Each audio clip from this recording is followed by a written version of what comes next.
ഇവാഞ്ചലിയും അനുദിന സുവിശേഷ വിചിന്തനം. ക്രിസ്തുവിൽ എത്രയും സ്നേഹം നിറഞ്ഞവരെ, തിരുസഭ ധ്യാന വിഷയമായിട്ട് നമ്മൾക്ക് നൽകുന്ന സുവിശേഷ ഭാഗം ലൂക്കായുടെ സുവിശേഷം 8-ാം അധ്യായം 19 മുതൽ 21 വരെയുള്ള തിരുവചന ഭാഗങ്ങളാണ്. ഈശോയെ കാണുവാനായിട്ട് പരിശുദ്ധ അമ്മയും സഹോദരങ്ങളും വരുന്നു.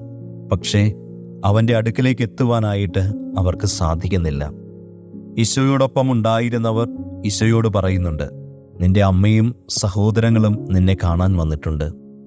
പുതിയൊരു ആത്മീയമായ കുടുംബത്തിന് രൂപം കൊടുത്തുകൊണ്ടാണ് ഈശോ അവർക്ക് മറുപടി നൽകിയത്. ഈശോ ഇപ്രകാരം പറഞ്ഞു, ദൈവവചനം ശ്രവിക്കുകയും അത് തങ്ങളുടെ ജീവിതത്തിൽ പ്രാവർത്തികമാക്കുന്നവരുമാണ് എൻ്റെ കുടുംബത്തിലെ അംഗങ്ങൾ എന്ന്. മാതാപിതാക്കൾക്ക് തങ്ങളുടെ ജീവിതങ്ങളിൽ ഒരിക്കലും സഹിക്കാൻ പറ്റാത്ത ഒരു വേദനയാണ് സ്വന്തം മക്കൾ തള്ളിപ്പറയുക എന്നത്.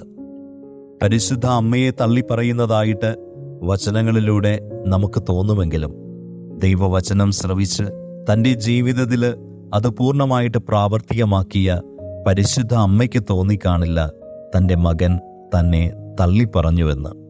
മറിച്ച് ഈശോ തൻ്റെ അമ്മയെയും സഹോദരങ്ങളെയും അവിടെ ഉണ്ടായിരുന്ന എല്ലാവരെയും ക്ഷണിക്കുകയായിരുന്നു തൻ്റെ പുതിയ കുടുംബത്തിലെ അംഗങ്ങളാകാൻ. ഈശോ ആഹ്വാനം ചെയ്ത ഈ കുടുംബത്തിൻ്റെ അടിസ്ഥാനം എന്ന് പറയുന്നത് ദൈവവചനം ശ്രവിക്കുകയും അതനുകരിച്ച് ജീവിക്കുകയും ചെയ്യുക എന്നതാണ്. ഈശോ വിഭാവനം ചെയ്ത ഈ പുതിയ കുടുംബത്തിൻ്റെ അംഗങ്ങളാണ് നമ്മൾ ഓരോരുത്തരും. അതായത് ഈശോയുടെ അമ്മയും സഹോദരനും സഹോദരിയുമാണ് നമ്മൾ. പക്ഷേ ഈശോ നൽകിയ ഈ കുടുംബത്തിൻ്റെ അടിസ്ഥാനം പ്രാവർത്തികമാക്കാൻ നമുക്ക് സാധിക്കുമോ എന്നത് വലിയൊരു ചോദ്യചിഹ്നം തന്നെയാണ്. ദൈവവചനം ശ്രവിക്കുക എന്നത് വളരെ എളുപ്പമുള്ളൊരു കാര്യമാണ്. പക്ഷേ ശ്രവിച്ച വചനം നമ്മുടെ ജീവിതത്തിൽ പ്രാവർത്തികമാക്കുക എന്നത് മനുഷ്യരായ നമുക്ക് എളുപ്പമുള്ളതാകണമെന്നില്ല. കാരണം ഈശോയുടെ വചനം നമ്മെ നയിക്കുന്നത് സ്നേഹമെന്ന വലിയ പുണ്യത്തിലേക്കാണ്. തൻ്റെ ജീവിതത്തിലൂടെ ഈശോ നമുക്ക് കാണിച്ചു തരുന്നതും എല്ലാവരെയും സ്നേഹിക്കുവാനായിട്ടാണ്. അവൻ്റെ കുടുംബത്തിലെ അംഗങ്ങളായിട്ട് നമ്മൾ മാറുമ്പോൾ ആ കുടുംബത്തിലെ എല്ലാവരെയും സ്നേഹിക്കുവാനായിട്ട് നമുക്ക് സാധിക്കുമോ എന്നതും ഒരു ചോദ്യം തന്നെയാണ്.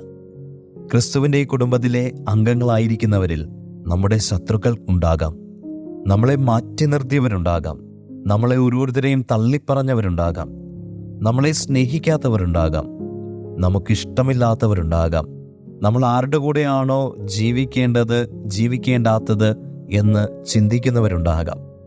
അവരെ എല്ലാവരെയും സ്നേഹിക്കുവാനായിട്ട് നമുക്ക് സാധിക്കുമോ? ക്രിസ്തു കുടുംബനാഥനായ ഈ ആത്മീയ കുടുംബത്തിൽ നമ്മൾ അംഗങ്ങളായിരിക്കുമ്പോൾ അവൻ്റെ വചനം നമ്മളുടെ ജീവിതങ്ങളിൽ പ്രാവർത്തികമാക്കാം.